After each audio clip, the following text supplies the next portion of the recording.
I'm very pleased and also honored to present to you today Dr. Jini Kim Watson, who is Associate Professor in Post-Colonial and Trans-Pacific Literatures at University of Melbourne. Up until this spring, Dr. Watson worked as a professor of English and complete at New York University in New York. She just moved to her alma mater, although not to the same department. I was always surprised to find that you got your BA from architecture. Mhm.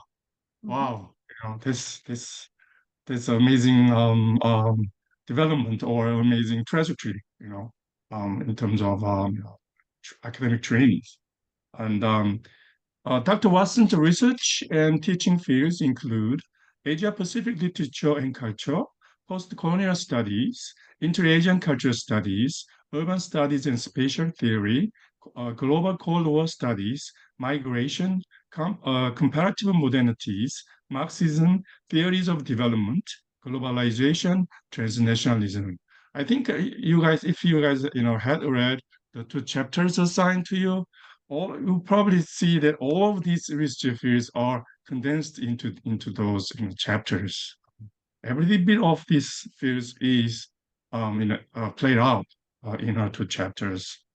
Dr. Watson has numerous publications, and among them, I like to only recite her books. There are five books. Um, One book is actually translated into Korean by Dr. Tae-suk. Maybe you know her name. It's a 새로운 아시아 도시, The New Asian City. That's a 심산 출판사, 2014. That's available in Korea. Also her other books. Let me see. One book is forthcoming 2025. The title is The Ends of the Global City. It's a co-edited volume with the Rashmi Varma paragraph. And also another co-edition with the Atto Ki-son, Cambridge University Press, 2023. The title is The Cambridge Companion to the City in World Literature. So it's a Cambridge University. And also another co-edition with Gary Wilder, Fordham University Press, 2018. The title is The Post-Colonial Contemporary, Political Imaginaries for the Global Present. Also, Dr. Watson, of course, has two monographs. Her first monograph is the one that I mentioned that translated into Korean, The New Asian City, University of Minnesota Press, 2011. And our latest monograph is the one have read, today, the Cold War Reckonings, Fordham University Press, 2021. And this monograph received honorable mention for American Comparative Literature Association's Ronald Wallach Prize, and also honorable mention for Modern Language Association's James Russell Lowell Prize, 2022. So we have today, an expert in Asian American and Asian literature or post-Cold War studies. So why don't we welcome Dr. Watson with a big applause, please? Thank you very much, Professor Ree, for that very kind introduction. So again, hello from Melbourne. 안녕하세요. I hope everybody is keeping cool and dry. As you can see, I have just arrived a couple of weeks ago to Melbourne from New York. My things have not arrived yet, so I've got completely no books, empty shelves. But this is really a great honor. As I said, I spent quite a few summers studying at Yonsei, and I, remember that area, the Shincheon area. It was so much fun, and I'm excited to have a conversation with you. I want to thank Professor Ree for this very kind opportunity, and also Jungju for arranging all the paperwork and documentation. Let me share my screen with you, and I'll just show you what what's going on? Why is there nothing here? Oh, I'm sorry. This is a new computer and I have to give it permissions to share my screen. Okay. I'm so sorry, just a moment.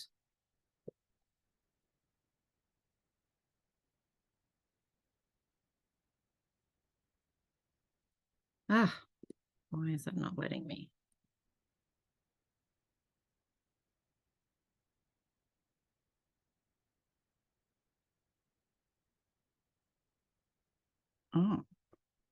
Oh, I'm so sorry. It says I have to quit Zoom and reopen it.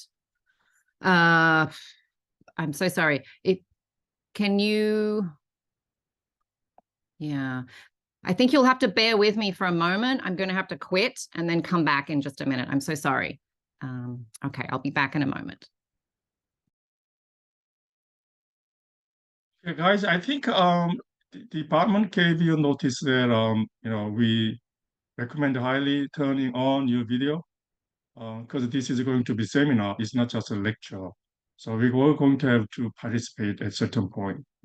She will give about 20 minutes lecture, then she will give you discussion for small group. So yeah, so expect that.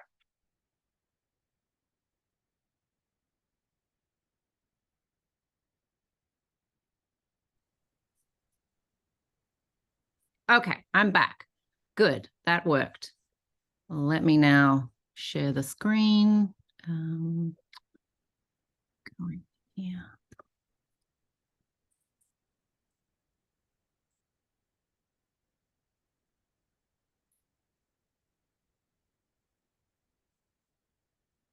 Okay. Can you see that? All right. Yes. Okay.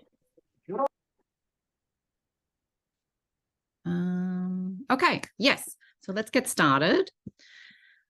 And what I wanted to actually start with, this is what I thought of for today, that I'd actually love to just hear a very brief introduction from everyone in the Zoom room. Then I'm going to give a brief overview of the book and some of the sort of contributions that I think it's making. Maybe then we can have some initial questions and sort of preliminary discussion. Then I have a couple of questions for you, and I thought we could use the breakout rooms because we do have a long session. We've got 2 hours, and I think it will be great for you to actually be in conversation with each other. And then we could come back to the large group, have some responses and a final discussion. So I hope that sounds okay. This is also so that it's not just me talking for 2 hours, which would be incredibly boring.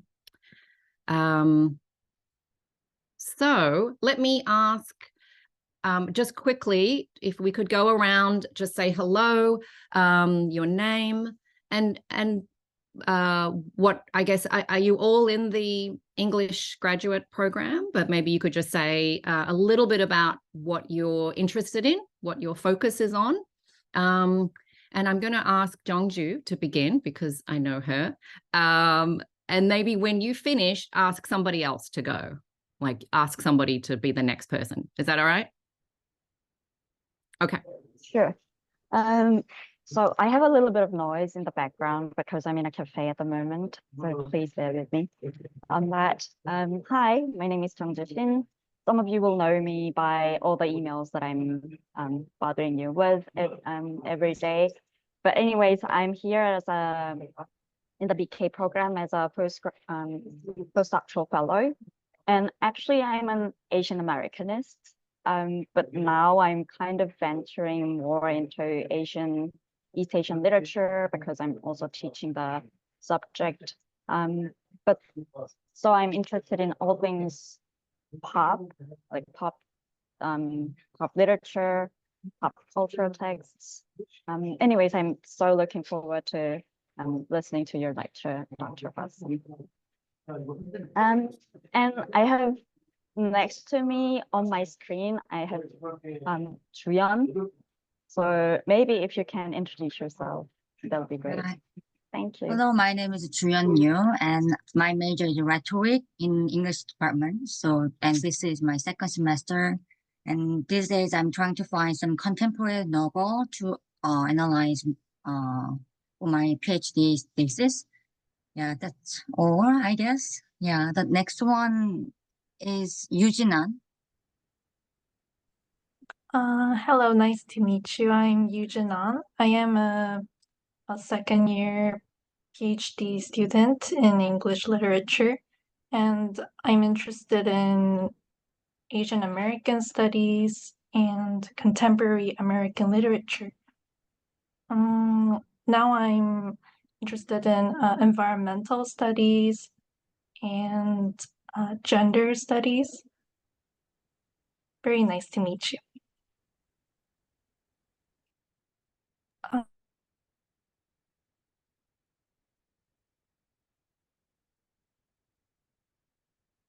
Oh, you're muted. The next one I see on my screen is Sutra. Sutra. Is that right? Yeah, you can just call me that. It's okay. Oh, Hi, okay. my name's Pooja. This is my I just finished my first semester as MA student at Yonsei. My major is literature as well, and at the moment, my interest is around Victorian literature. So next to me on the screen is Yue Chen. Is it right? Yes. Hi. Sorry. Hi all, my name is Yue Chen and I'm from China. And I am also from the English department at Yonsei University. And I am a rhetoric major student in my, I'm going to the 8th semesters in my research interests include East Asia film studies and a media discourse analysis. And thank you. And the next one would be Fatemish Salimi. Thank you. Hello. I'm not sure if you can hear me well because I'm using the headset, but nice to meet you. My name is Fatima. I'm from Iran, and I'm also a PhD student. My interest is like mainly in Asian American novels, but recently I became interested in novels and papers on North Korean defectors. So, thank you. Oh, okay. I I kind of have Professor Reed next to me, so I was Louisa Kim. If you could go. I'll go unless the professor would like to say something. But hi, I'm Louisa. Great to meet you. I'm a newly starting MA student, and my research interest is in looking at South Korea's post-colonial or experience with colonialism and seeing how the legacies and remnants have been sustained through biopolitics in contemporary times. So looking at women's gender and sexuality issues, as well as sort of the idea of the body as a connecting point. I see Simon, so I toss it to you. Okay, my name is Simon, and let's see, I'm in master degrees literature right now. The topic on right now focusing is on in Thomas Pynchon. So okay, and the next one I see is Yumi, I think, like.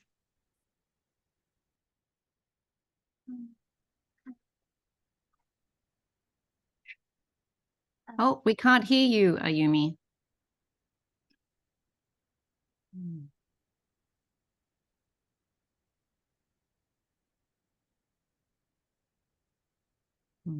Do you want us to come back to you in a moment and you want to check your headphones?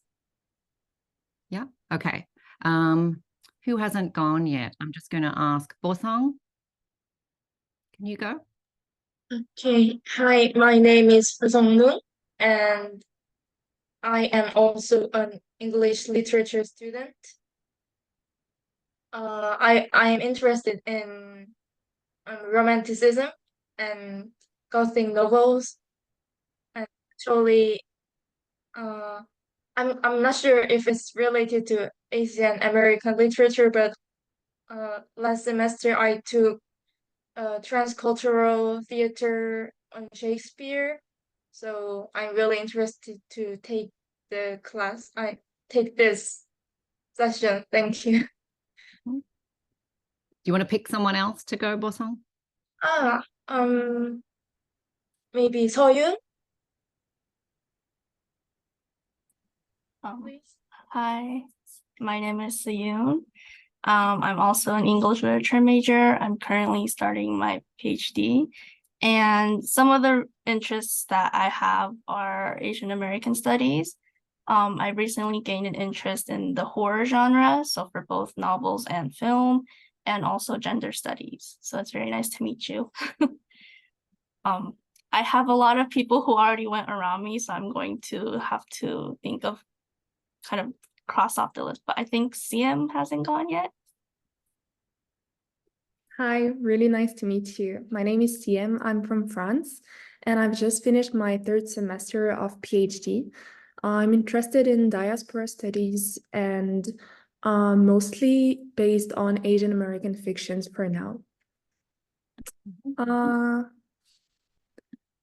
So who hasn't talked yet? Who Maybe hasn't gone? Put your hand up if you haven't gone yet. maybe Chanya? Sure. Sorry. Hi, my name is Chayoung. You could call me Chai. I'm also a literature major. And I just finished my third semester in masters. My interest is in adaptations, transferred from one media to another, so novels to plays, plays to films, etc. I think next, Jinso can go. Hi, my name is Chinseo, and I'm also an English literature major. My interests are well, I'm still trying to figure out that, but I think I'm mostly interested in 19th century or 18th century British literature, and for the past 6 months, I've been studying biopolitics as well, and I'm pretty much interested in that as well. Yes. Nice to meet you. Oh, I should choose someone else. Kayong. Hi, do you hear me? Yes. Okay, my name is Kyung Park, and I'm also a newly incoming student to the master's program. I'm interested in postmodern literature and literary criticism in general, and I'm like specifically interested in hippie culture, but I'm not really sure how I could like associate it with like serious academics, so I'm still trying to figure it out. Nice to meet you. I'm not really sure who I should like point out to because I haven't really known the whole list of students, so I okay. think I'll just have to. Okay. How about Ayumi? How are you going? Yes, sorry about earlier. You can hear me right now, right? Yes, I'm Ayumi. I'm from Sri Lanka. My major is rhetoric and composition. I just finished my second semester, and I'm interested in film studies. And I'm looking forward to your lecture. And also, I just moved into new dorm room, and I have a lot, like 2 roommates, so there are a lot of things around me. So yeah, sorry No about that. problem. Yeah. Thanks. Who else? I think Thomas hasn't gone. Thomas?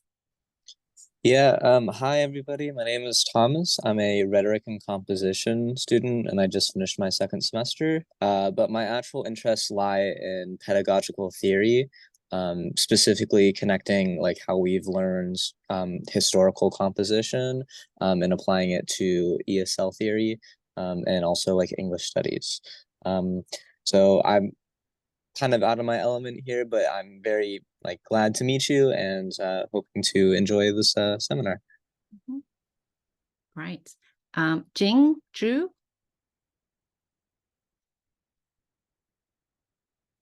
No? And hello. Can yes. you hear me? Yeah. Yes. Hi everyone, I'm Jinju from China, and I'm also a literature student.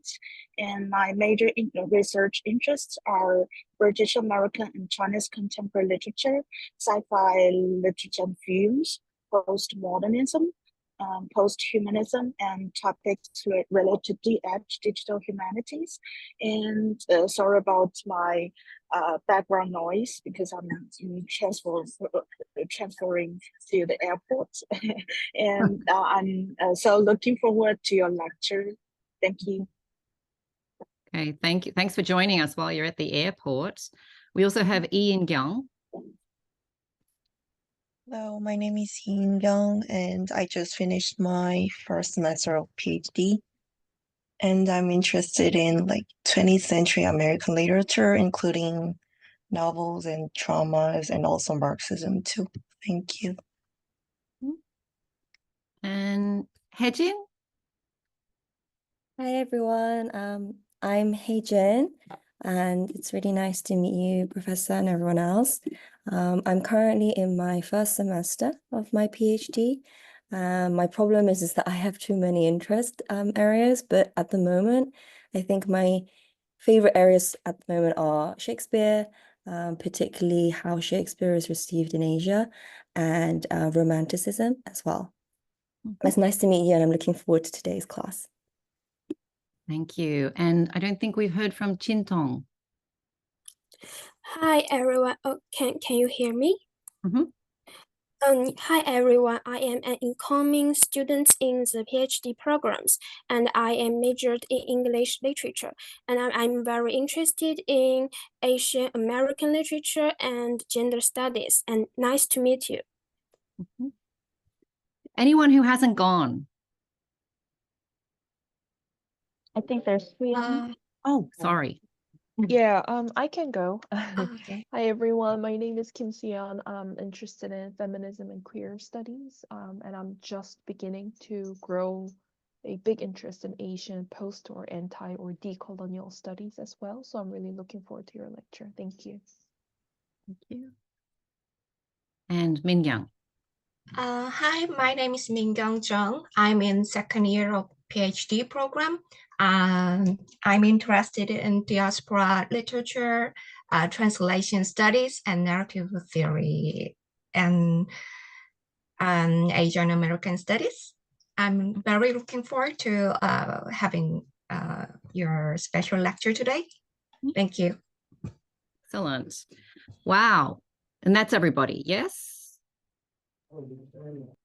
Yeah, okay. Thank you all so much for those introductions, and what a wonderful group. Just so many different backgrounds and different interests. I was just thinking, I need to, who was it that just said adaptation studies? Because is that me? Oh, it was you. I did. Yes. I'm actually, that's the class that I have to teach next week is adaptation. So wow. I've been frantically looking up on researching adaptation studies, which is kind of fun. Okay, Yeah. so thank you all. So let me again share my screen and I'll get started with the sort of more formal presentation.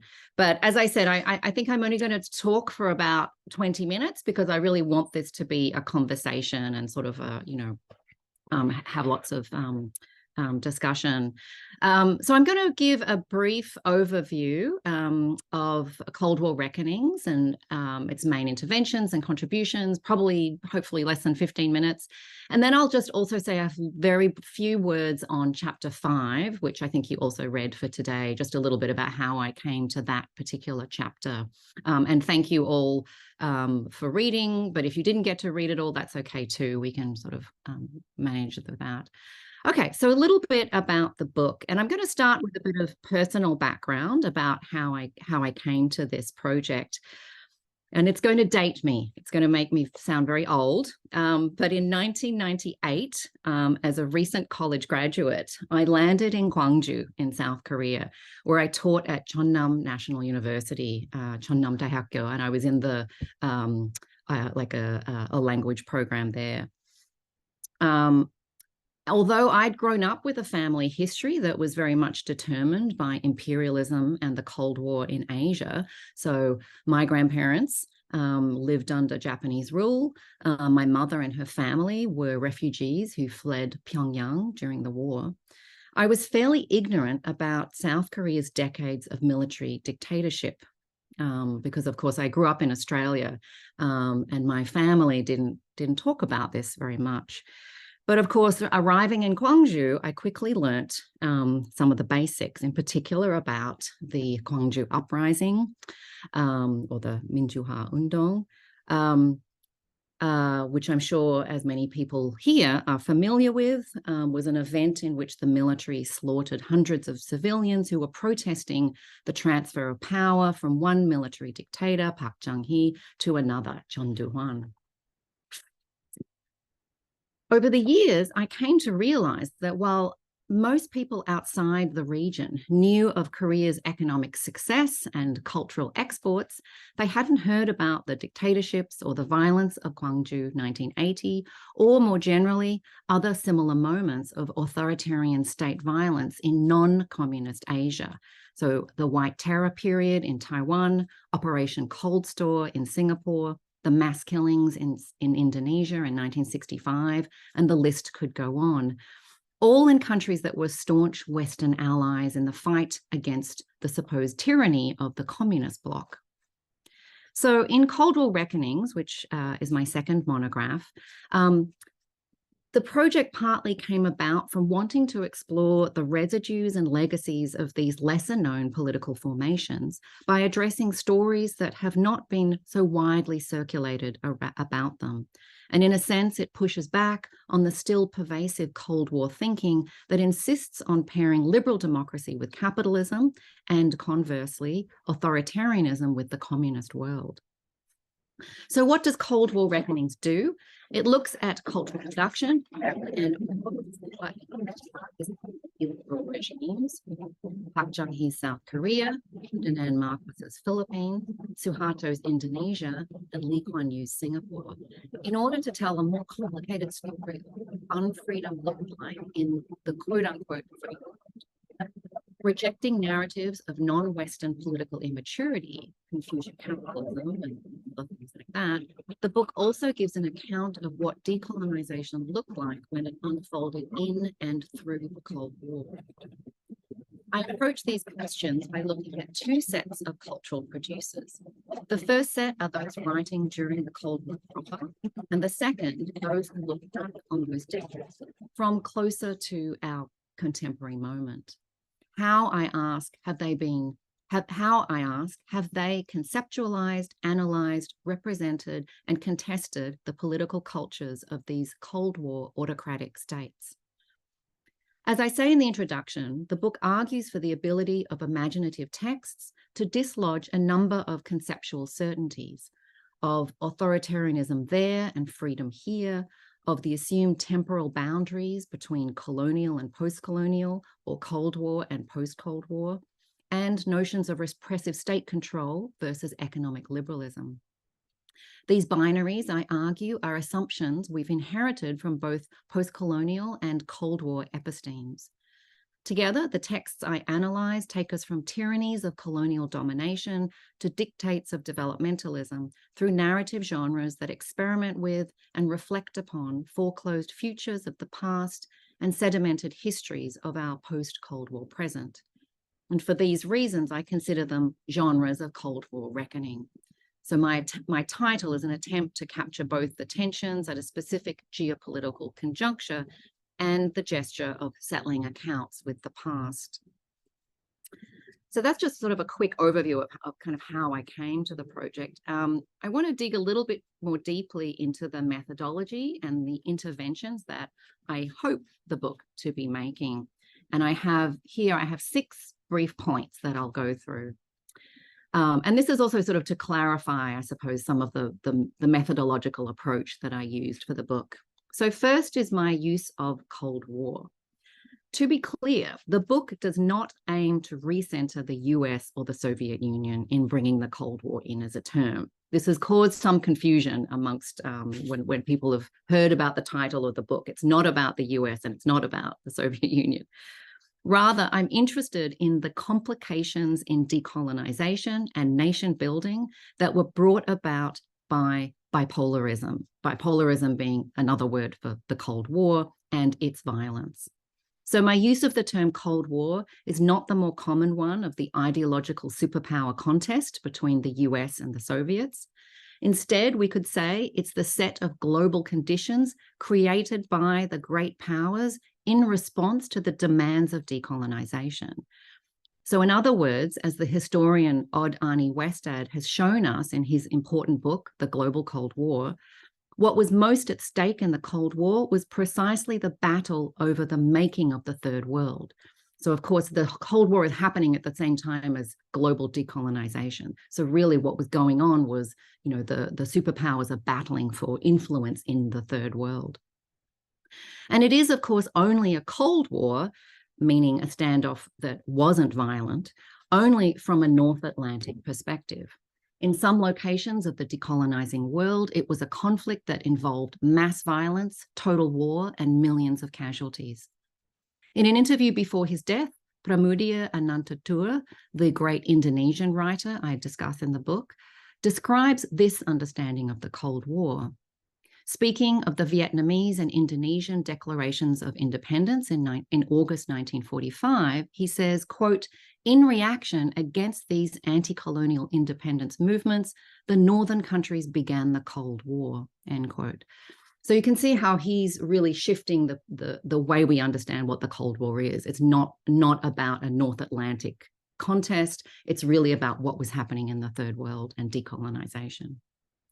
So in the book, I build upon scholars like Honik Kwan, Odd Arnie Westad, Jody Kim, Lisa Yoneyama, Monica Popescu, Chen Guanxing, and others who have begun grappling with the entanglements of the Cold War and decolonization in Asia. And this is a perspective that in post-colonial studies, they have only really started to embrace. Okay, so second is my focus on decolonization itself. And again, this is a slightly different emphasis from typical post-colonial studies, which you might think of as sort of looking at the way Anglophone literature from India or the Caribbean has been influenced by the colonial legacies, right? In contrast, my focus on decolonization allows me to consider post-colonial formations beyond the vertical relationship of colonizer-colonized, or only through the idea of residues of colonial epistemes and power formations. Of course, even though it's very important to still recognize those. But my focus on decolonization is as a historically embedded transformation, and it challenges the neat temporal line between colonial and post-colonial. So as a number of scholars have discussed, decolonization is best understood as both an exit and an entry, a sometimes revolutionary exit from colonial rule, but also an entry into a new world order in the making, as Christopher Lee has put it. So consequently, many of the texts I write about are profoundly interested not only in the legacies of colonial rule, but in the nation's insertion into a fractious international order and the violence that entails. Third, let me say a word about literature and the role of aesthetics in the book.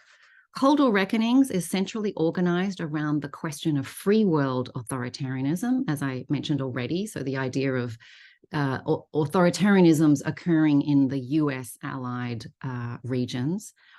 And I think about this as a kind of representational problem. Both Frederick Jameson, the American Marxist critic, and Ngugi wa Thiong'o, the great Kenyan writer, have described the crisis of unclarity that happens with native dictatorships. And they point out that critiques against such states are not going to take the same aesthetic forms as those of the liberation struggles against a foreign colonizer. So the book takes up these questions, and here's just the table of contents of the book, by asking how literary or filmic genres mediate the genre of rule, which is a term that I borrow from Anne Stoler, of free world authoritarianism. So in other words, I organize the book through studies of different kinds of genres, but they're not always genres as we sort of typically know them. In chapter 1, I look at regional pen writers' conferences as a kind of Cold War decolonizing genre. In chapter 2, I consider the category of dissident literature in the context of human rights discourses, in particular, third world dissident literature. In later chapters, I think about the Bildungsroman as a genre of decolonization. That's in chapter 3, where I can read 3 novels, one by Jeremy Tiang, one by Muhammad Latif Muhammad, and one by Sunny Liu. In chapter 4, I'm interested in anachronism as a trope through which to think through a film by Tan Pin Pin, the Singaporean filmmaker, and a novel by Hwang Seok-young. And in chapter 5, I consider the use of truth commissions as a literary and filmic genre to question certain hegemonic temporalities of the Cold War. And we'll talk about that more later, obviously. But of course, here I'm looking at a novel by Han Gang and films by Joshua Oppenheimer. So for me, genre, especially in its unlikely and improper adaptations, is how we can see cultural texts revealing and theorizing new political and social relationships at this conjuncture. And by and large, the book offers readings that emerge from those on the quote-unquote wrong side of history, that is, from those leftists, communists, and radical nationalists who were imprisoned, exiled, or repressed by the right-wing regimes of their time, but whose imaginaries, I suggest, might still offer us transformative possibilities for our present. Okay, next one is comparative method.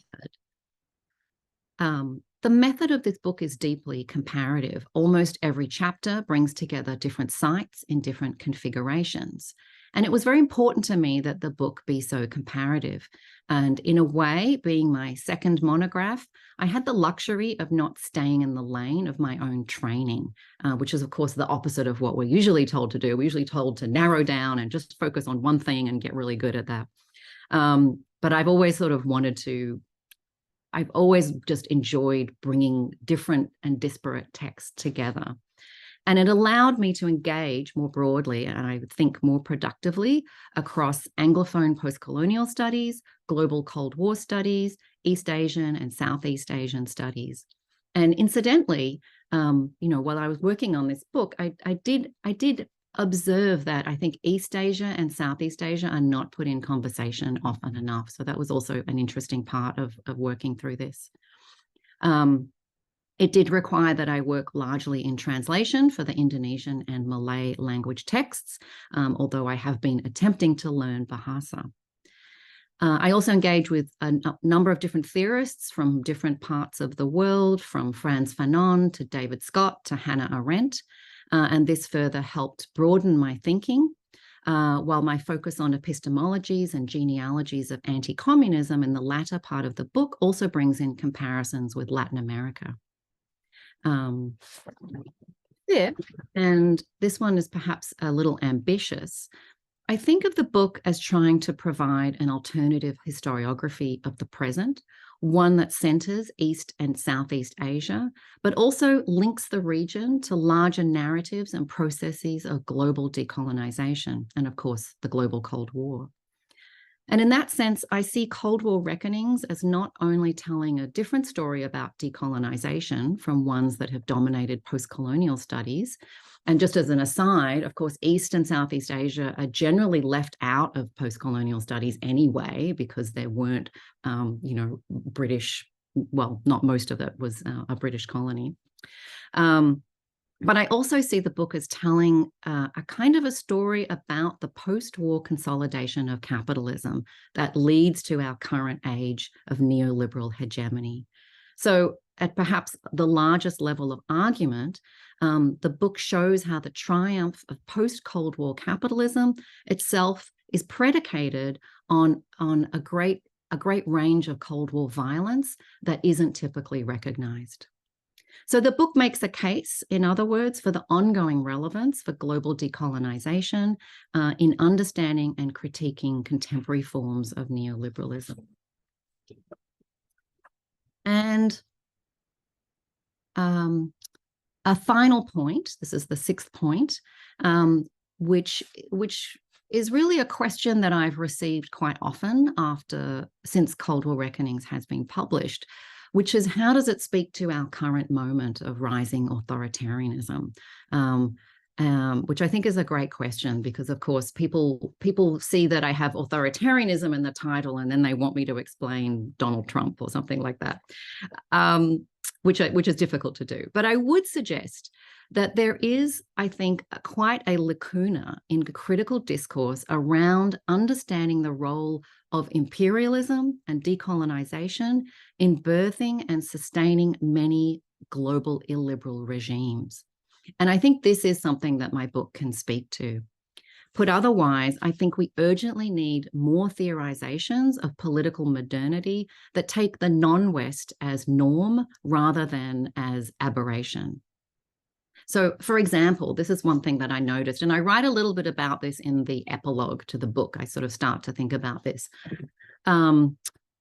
But one thing I've noticed, for example, is that in critical thinking of the last few years, right, since the first Trump election, since Brexit, since Modi, since Duterte, Bolsonaro, I mean, there's so many, you can't name them all.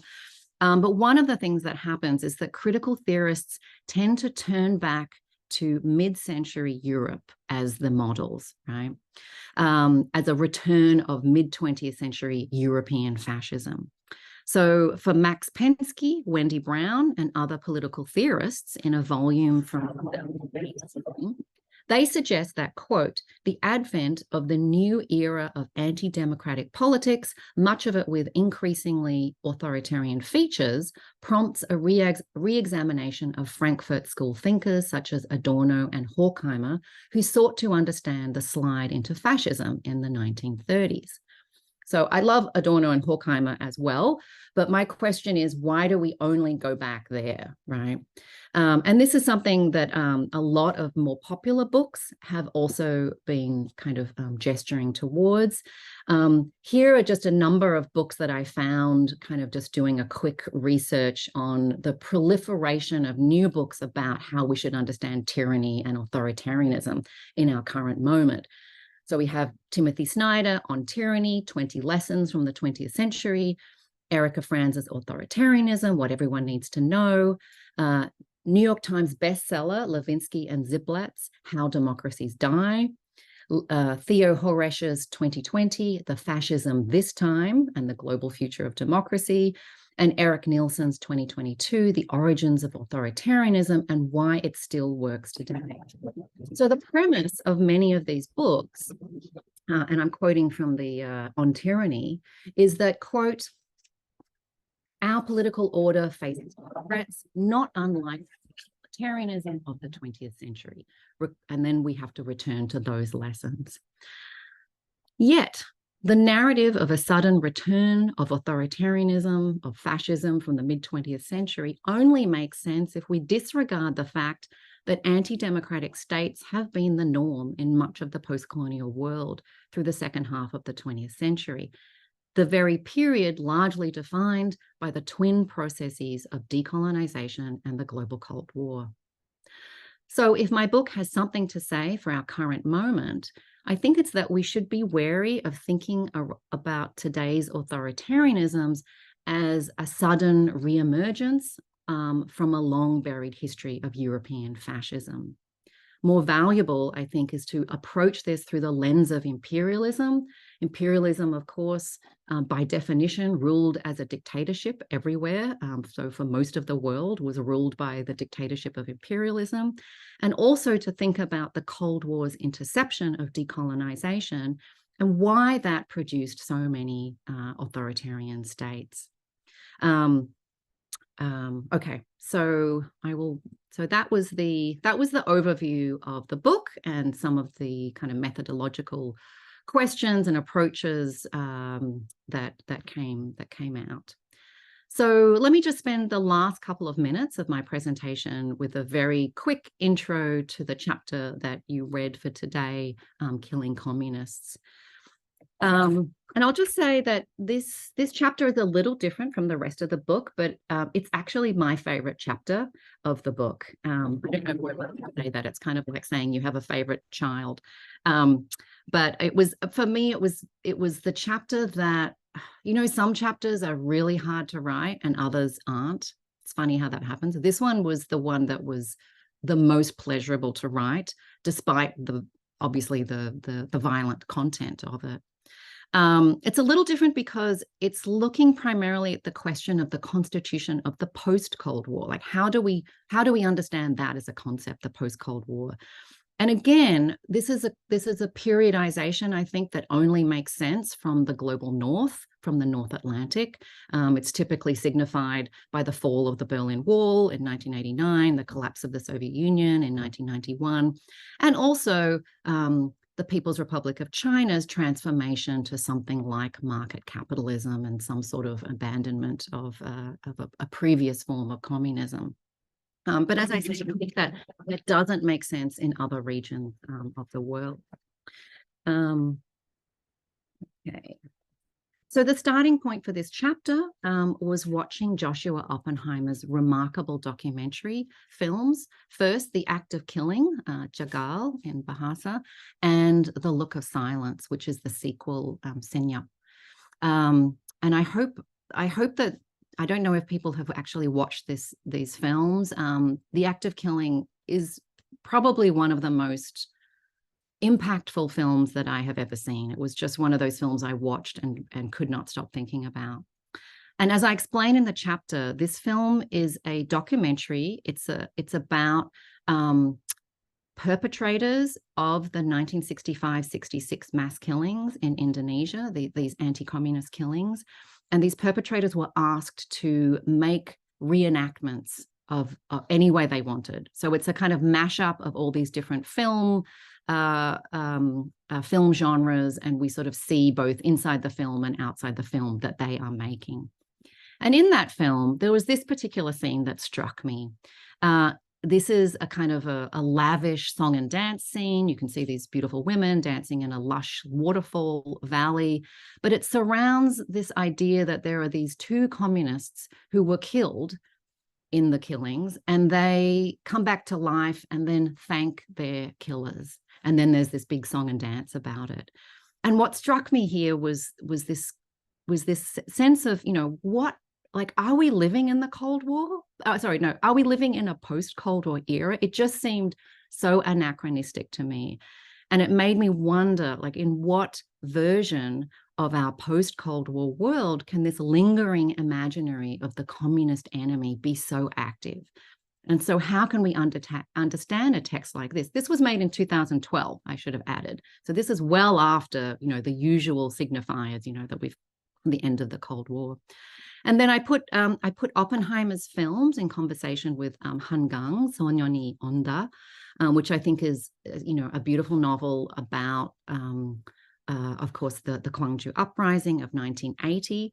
And I wanted to think about these two instances of state violence in the Cold War, in the kind of anti-communist faction of the Cold War. I wanted to think about them together and how they challenge the idea, the dominant historical narrative we have, that communism died a peaceful death, right? As Margaret Thatcher famously stated, the Cold War was won without firing a shot, right? It's as if the Cold War was won in this very peaceful way.